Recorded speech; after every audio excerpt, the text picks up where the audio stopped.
श्री मुख्तार अब्बास नकवी जी।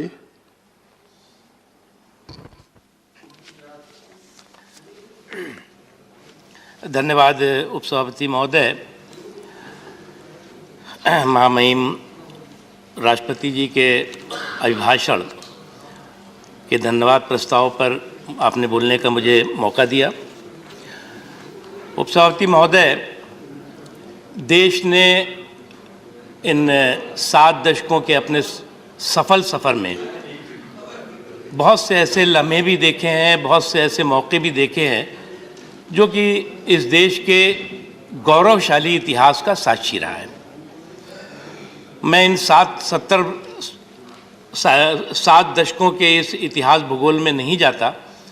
मैं इन 18 वर्षों के अंदर क्या बदलाव हुआ, क्या परिवर्तन आया, मैं आपके माध्यम से वो ध्यान आकर्षित करने की कोशिश कर रहा हूँ। आज उपसभापति महोदय, कहा जाता है कि आज हिंदुस्तान 2 हो गया है। आज इस देश में 2 भारत चल रहा है। हमारी समझ में हमारा हिंदुस्तान, हमारा भारत एक भारत है, श्रेष्ठ भारत है। 2 भारत तो मैंने कभी न सुना है न देखा है। लेकिन हिंदुस्तान को समझने के लिए, हिंदुस्तान की संस्कृति को समझने के लिए, संस्कार को समझने के लिए, संकल्प को समझने के लिए और समावेशी सोच को समझने के लिए हमें इंडिया इज इंदिरा और Indira is India, Congress is country और कंट्री इज कांग्रेस के सुरूर और सोच से बाहर निकलना होगा। जब तक हम इंडिया इज इंदिरा और इंडिया इज इंदिरा और इंदिरा इज इंडिया, जब तक हम कांग्रेस इज कंट्री और कंट्री इज कांग्रेस के सुरूर के हैंगओवर में रहेंगे, तब तक हम अपने हिंदुस्तान के उस गौरवशाली संस्कार को, उस सनातनी संस्कृति को, उस संकल्प को मुझे लगता है कि समझ नहीं पाएंगे। आज हमें इस बात का गर्व है, हम सबको गर्व है, कोई भी किसी पॉलिटिकल पार्टी का है, किसी राजनीतिक विचारधारा का है, लेकिन अपने हिंदुस्तान की इस मट्टी पर हम सब गर्वान्वित हैं। गर्व करते हैं कि हमारा ये जो एक संकटों का, कंटकों का सफ़र रहा है, वो सफल भी रहा है और आज दुनिया में हिंदुस्तान ने अपनी एक धाक भी जमाई है। मैं इन 18 सालों में जो बदलाव हुआ, मैं एक एक करके, मैं 18 सालों में कम से कम 28 ऐसे बदलाव हैं जो मुझे ध्यान में आ रहे हैं, और तो बहुत हैं जो और भी साथियों को ध्यान में होगा। जो 2014 के बाद जो सबसे बड़ा बदलाव इस देश ने महसूस किया, वो इस देश ने महसूस किया, इस लोकतंत्र में, इस दुनिया के सबसे बड़े जनतंत्र में प्रधानमंत्री पद के इंस्टीट्यूशन की गरिमा, क्रेडिबिलिटी और सम्मान बहाल होना। एक आप शेर को बहुत अच्छी तरह समझते हैं,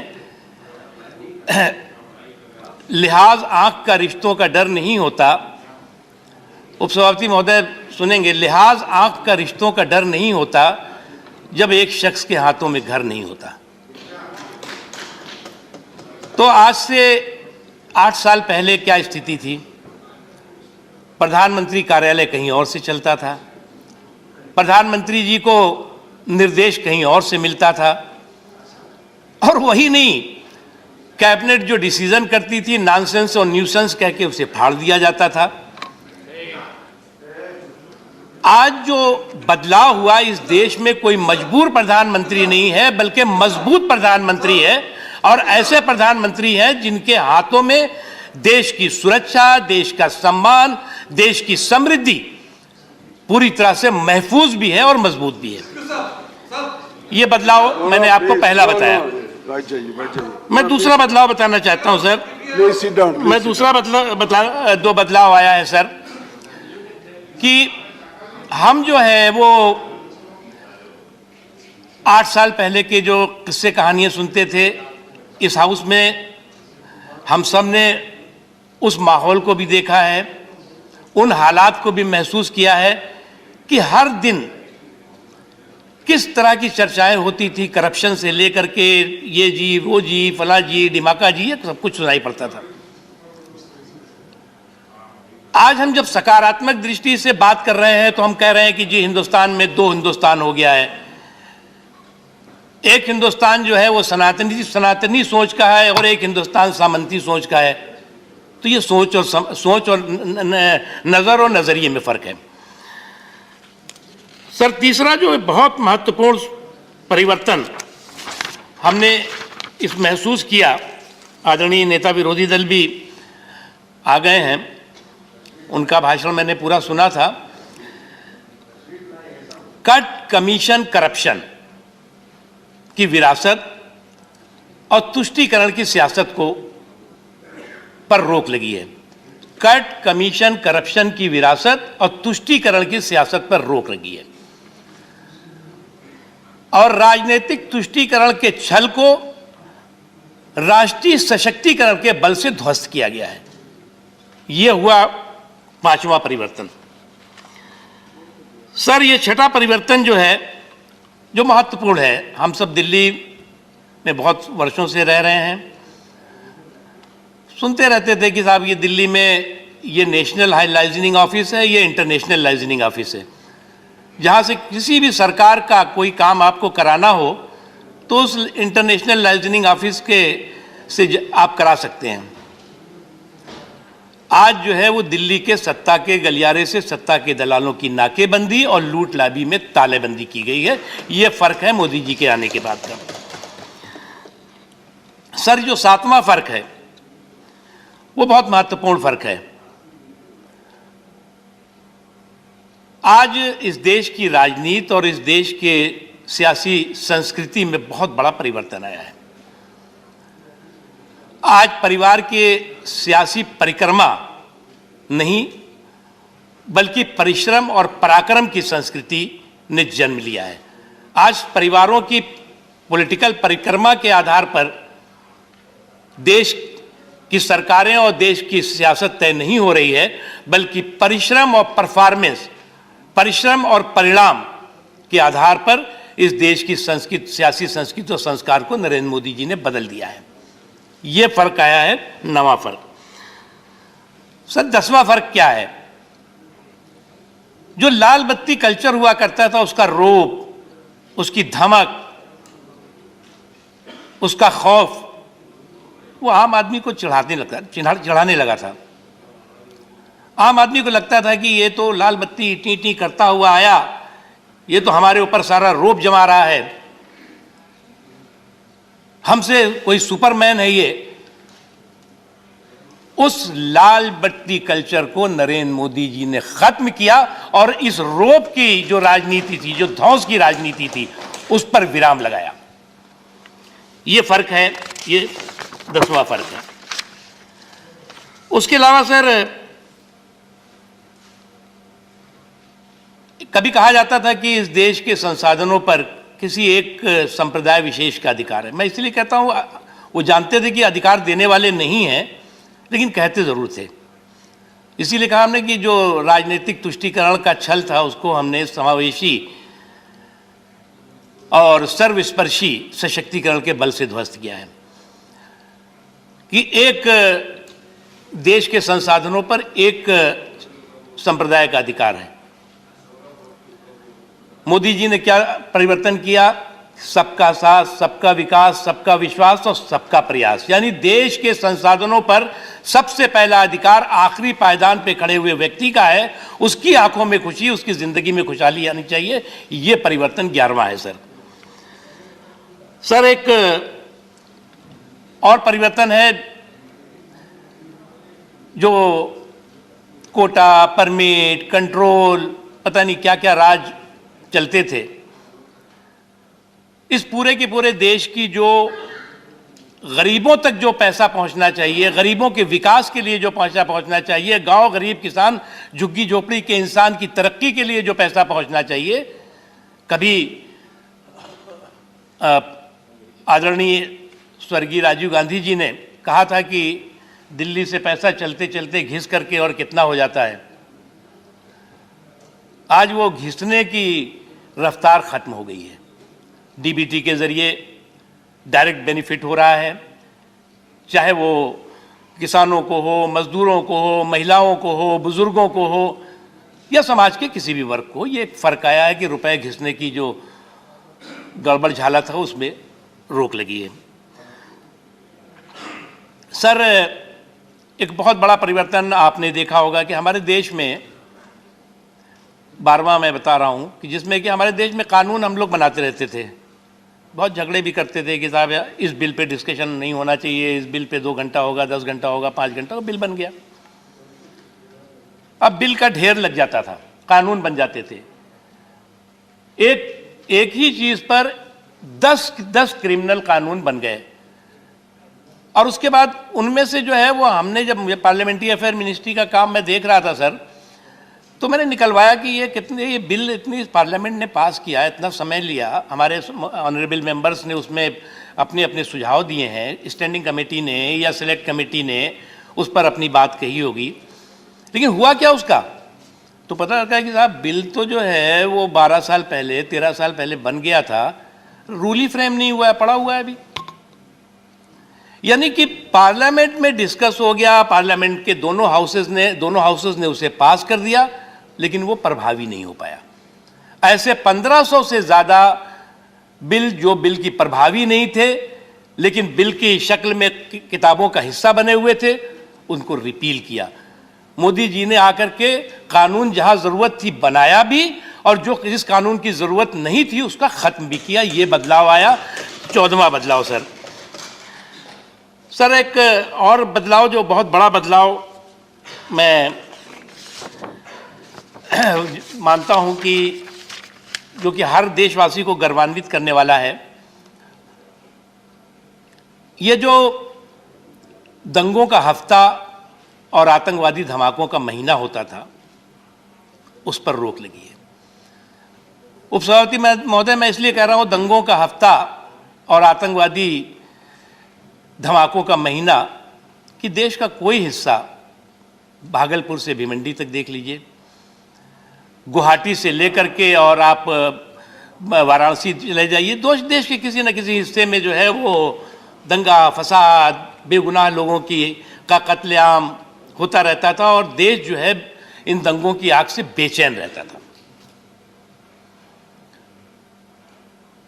और उसके साथ साथ आतंकवाद महीने में कोई ऐसा हिस्सा नहीं था, कभी जो है वो दिल्ली के लाजपत नगर में आतंकवादी धमाका करते थे, तो कभी मुंबई में धमाका होता था, तो कभी गुवाहाटी में धमाका हो जाता था, हैदराबाद में धमाका होता। कोई ऐसा हिस्सा नहीं था जहां महीने 2 महीने में आतंकवादी बेखौफ होकर के आतंकवादी अपनी हरकतें ना करते हों। नरेंद्र मोदी जी ने आने के बाद जो एक बड़ा बदलाव आया, जो उन्होंने संकल्प लिया कि सुरक्षा पर जो आ जाए तो टकराना जरूरी है, सुरक्षा पर जो आ जाए तो टकराना जरूरी है, जो जिंदा हो तो जिंदा भी नजर आना जरूरी है। और यह दिखा दिया पूरी दुनिया को कि हिंदुस्तान अपने देश के लोगों की, अपने देश की सीमाओं की सुरक्षा के संकल्प से लबरेज है, भरा हुआ है। और इसीलिए हमारे पड़ोस के ने एक हिमाकत करने की कोशिश की थी। इस बीच में हमारे सुरक्षा बलों ने घुस करके सर्जिकल स्ट्राइक की, घुस करके चूहे की बिल से निकाल करके आतंकवादियों को तबाह किया। अफसोस कि उस समय भी हुआ था, जिस देश ने उसे प्रायोजित किया था वो हमसे सबूत मांग रहा था। हमारे कुछ यहाँ के साथी जो है सवाल पूछ रहे थे, उस समय भी सबूत और सवाल की जुगलबंदी शुरू हो गई थी राष्ट्रीय सुरक्षा जैसे मुद्दे पर। यह बदलाव हुआ सर।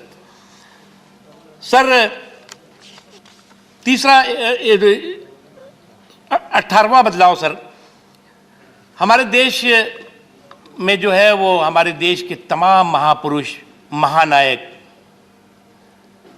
जिन्होंने कि हमारे देश के हिंदुस्तान के निर्माण में, हिंदुस्तान की आज़ादी के लिए, आज हम अगर सुकून के साथ इस खुली हवा में सांस ले रहे हैं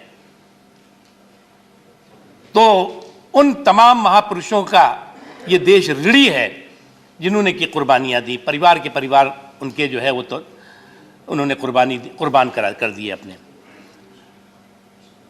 हम लोग जब गाना गाते हैं कि ज़रा आँख में भर लो पानी, ज़रा याद करो कुर्बानी, लेकिन दिक्कत आई कि हमारी इस देश की कुर्बानी को भी परिवार के पालने में समेट के रख दिया गया। देश के जो महानायकों ने कुर्बानी दी थी वो सीमित कर दी गई। मोदी जी ने आने के बाद जो फर्क हुआ कि हमारे जो लाखों महानायक थे, नायक थे, जो इतिहास के पन्नों में कहीं पे इग्नोर कर दिए गए थे, उनको सम्मान दिया और आने वाली पीढ़ी को बताया कि जो पहले थे वो हैं, लेकिन ये भी हैं जिन्होंने कि देश के लिए खून बहाया है, देश के लिए कुर्बानी दी है। आज तुम इस देश में गर्वान्वित होकर के अपने आप को हिंदुस्तानी कह रहे हो तो इनके ऋणी हो। नेताजी सुभाष चंद्र बोस, इंडिया गेट पर आप देख लीजिए।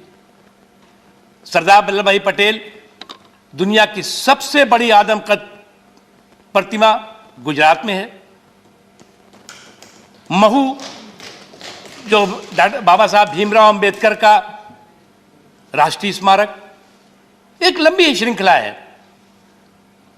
तो हमने जो है उस देश के नायकों और महानायकों को परिवार के घेरे से बाहर निकाल करके और हिंदुस्तान के घेरे में रखा, बताया और आने वाली पीढ़ी को बताया कि वो तो थे ही, ये भी हैं जिन्होंने देश के लिए कुर्बानी दी है। ये परिवर्तन सर आया है। सर, एक और महत्वपूर्ण परिवर्तन है जो अभी कल मैं सुन रहा था कि जो कॉन्स्टिट्यूशनल इंस्टीट्यूशंस हैं, जुडिशरी है, इलेक्शन कमीशन है, फला फला फला, वो बिल्कुल नाकारा हो गए हैं, बंधक हो गए हैं, एक तरह से उसका कहना था। सर, मैं आपका बड़ा अनुभव है, आदरणीय नेता विरोधी दल का बहुत अनुभव है इस देश के पार्लियामेंट की हिस्ट्री का, इतिहास का। एक वक्त वो था जब सुप्रीम कोर्ट के फैसले होते थे और उस सुप्रीम कोर्ट के फैसले को निष्प्रभावी करने के लिए संख्या बल का इस्तेमाल होता था। कई ऐसे फैसले हैं। मैं लेटेस्ट फैसले आपको मैं 3 तलाक का बताता हूं। सुप्रीम कोर्ट ने कहा कि ये 3 तलाक एक क्रिमिनल कुरीति है, कुप्रथा है, इस पर कानून बनना चाहिए, उसको खत्म होना चाहिए। उस वक्त जो है वो कुछ लोगों के दबाव में सुप्रीम कोर्ट के फैसले को निष्प्रभावी करने के लिए इसी पार्लियामेंट में उस समय की सरकार यानी कांग्रेस पार्टी की सरकार ने कानून बनाया और कहा नहीं, हम सुप्रीम कोर्ट की बात को नहीं मानेंगे, जो कि संविधान में समानता के अवसर देने वाली बात थी, महिलाओं के सुरक्षा और सम्मान से जुड़ी हुई बात थी, नहीं माना। मोदी जी ने क्या किया, जो परिवर्तन आया सर, सुप्रीम कोर्ट ने 3 तलाक को कानूनी तौर से क्राइम माना, कुरीति माना, कुप्रथा माना और सुप्रीम कोर्ट के फैसले को प्रभावी बनाने के लिए हम इस पार्लियामेंट में कानून लाए। पार्लियामेंट का सम्मान कौन करता है? ऐसी तो बहुत सी घटनाएं हैं। आपको इलाहाबाद हाई कोर्ट का जो फैसला था उस समय की प्रधानमंत्री जी के खिलाफ, उसके बाद क्या हुआ था किसी को बताने की जरूरत नहीं। मेरे पास लिस्ट है, कम से कम 312 ऐसे सुप्रीम कोर्ट और हाई कोर्ट के फैसले हुए जिसको कि निष्प्रभावी बनाने के लिए संख्या बल का इस्तेमाल हुआ। हम तो प्रभावी बनाने के लिए सर करते रहे। सर, इसके साथ एक और बहुत महत्वपूर्ण जो बदलाव देश ने देखा सर, वो बदलाव कश्मीर जो हमारे देश का ताज है, जम्मू एंड कश्मीर, हम लोग सोचते थे कभी मतलब सोचते भी, बात भी करते थे यार 370 तो खत्म हो ही नहीं सकता। जितनी भी सेंटर के आप बिल हम पास करते थे, कानून बनाते थे, उसमें लिखा जाता है एक्सेप्ट जम्मू एंड कश्मीर। ये कानून जो है, बिजली जाएगी देश भर में, जम्मू कश्मीर में नहीं जाएगी अगर पार्लियामेंट बनाएगा। पानी के लिए जो कानून बनेगा वो जम्मू कश्मीर के लोगों के लिए नहीं होगा। रोजगार के लिए जो बनेगा वो जम्मू कश्मीर के लिए नहीं होगा। जो पिछड़े हैं, कमजोर तबके हैं, उनके रिजर्वेशन का कोई फैसला पार्लियामेंट करेगी, वो एक्सेप्ट जम्मू कश्मीर लिखा रहेगा। शिक्षा से जुड़े हुआ कोई फैसला होगा उस पर एक्सेप्ट जम्मू कश्मीर लिखा रहेगा। जम्मू कश्मीर को देश की प्रगति की धारा से काटने वाले 370 को खत्म किया, यह परिवर्तन आया मोदी जी के शासनकाल में। और आज पार्लियामेंट को यह लिखने की जरूरत किसी बिल पर या किसी कानून पर नहीं पड़ती कि ये जो शिक्षा का कानून है, ये जो रोजगार का कानून है, ये जो बिजली पानी सड़क का कानून है, ये एक्सेप्ट जम्मू एंड कश्मीर। ये परिवर्तन सर बहुत बड़ा आया है। उसके अलावा आपने सीए का देखा होगा। सीए पर लेकर के काफी भ्रम भय का माहौल पैदा किया गया, जबकि यह हिंदुस्तान का उस समय श्रीमती इंदिरा गांधी जी के समय में और भुट्टो साहब के समय में एक फैसला हुआ कि जो उस देश के अल्पसंख्यक हैं, चाहे वो बांग्लादेश के हों, चाहे अफगानिस्तान के हों, चाहे पाकिस्तान के हों, उनकी सुरक्षा की जिम्मेदारी हिंदुस्तान की है और हिंदुस्तान उनकी सुरक्षा करेगा, उनके सम्मान की, उनके संस्कृति के, उनके धार्मिक स्वतंत्रता की। ये पंत मिर्जा एग्रीमेंट के तौर से जाना जाता है। वो एक संकट का समय है जब तालिबानी मानसिकता ने जो है वो इन देशों को अपने चपेट में ले लिया। वहां के जो अल्पसंख्यक की बात मैं जो कह रहा हूं, तो वहां हिंदू, वहां पर जो है सिख भाई बहन, वहां पर क्रिश्चियन और भी जो अल्पसंख्यक समाज के लोग हैं, जैन हैं बहुत से, और सभी लोग रहते हैं। उनका सम्मान, उनकी संस्कृति, उनके धार्मिक अधिकार पूरी तरह से खतरे में आ गए। ये देश की जरूरत थी, ये पार्लियामेंट की जरूरत थी। जो उस वक्त कांग्रेस पार्टी ने फैसला किया था, उस फैसले को प्रभावी कराने की जरूरत थी। और सीए में अमेंडमेंट आया, आप सबने पास किया, कुछ लोगों ने विरोध किया। और जिस वक्त अभी अफगानिस्तान में तालिबानियों का जुर्म चल रहा था, उस वक्त वहां से इसी सीए की वजह से, सीए के जो संशोधन किया गया, इसी वजह से वहां के तमाम हिंदू भाई, वहां के तमाम सिख भाई, तमाम यहां तक कि जो मुस्लिम भाई भी थे, भाई बहनें थीं, उनको भी हिंदुस्तान सुरक्षित लाने और उनकी सुरक्षा करने का काम हुआ है। यह परिवर्तन आया है मोदी जी के आने के बाद और उससे पहले जो 10 साल था उसमें। सर एक परिवर्तन, और आज देश एक बहुत संकट और कंटक के काल में गुजर रहा है। अभी भी कोरोना का संकट आया, किसी भविष्यवक्ता ने यह नहीं कहा था कि कोरोना कब आएगा और कैसे आएगा और कौन कितनों को मारेगा, कितनों को नहीं मारेगा। किसी वैज्ञानिक को नहीं पता था। एक ये बहुत बड़ी आपदा आई, और 100 साल पहले जब ये आपदा आई थी, उपसभापति महोदय, जिसे कि स्पेनिश फ्लू के नाम से जाना गया था, उस वक्त हमारे देश की आबादी कितनी थी? 30 करोड़। इस 30 करोड़ में बांग्लादेश और पाकिस्तान सब मिला के मैं कह रहा हूं 30 करोड़। उस 100 साल पहले उस स्पेनिश फ्लू में कितने लोगों की मौत हुई थी? 2 करोड़ से ज्यादा मौत, ये डॉक्यूमेंट है। आज हमारी आबादी 140-50 करोड़ के इर्द गिर्द होगी। जिस वक्त ये संकट आया 2020 जनवरी में, फरवरी में, उस वक्त जो है वो हमारे पास ही क्या, जो सुविधा संपन्न देश भी थे सर, उनके पास भी कोई सुविधा संसाधन लोगों की सेहत सलामती के लिए नहीं था। हमारे देश के तमाम लोग, जो लोग के विदेशों में रह रहे थे, लाखों की संख्या में लोग थे, जिनको कि उनके देश के लोग जो है वो कह रहे थे आप हमारे देश खाली करो, क्योंकि हर आदमी, हर देश अपने अपने लोगों की सेहत और सलामती की चिंता कर रहा था।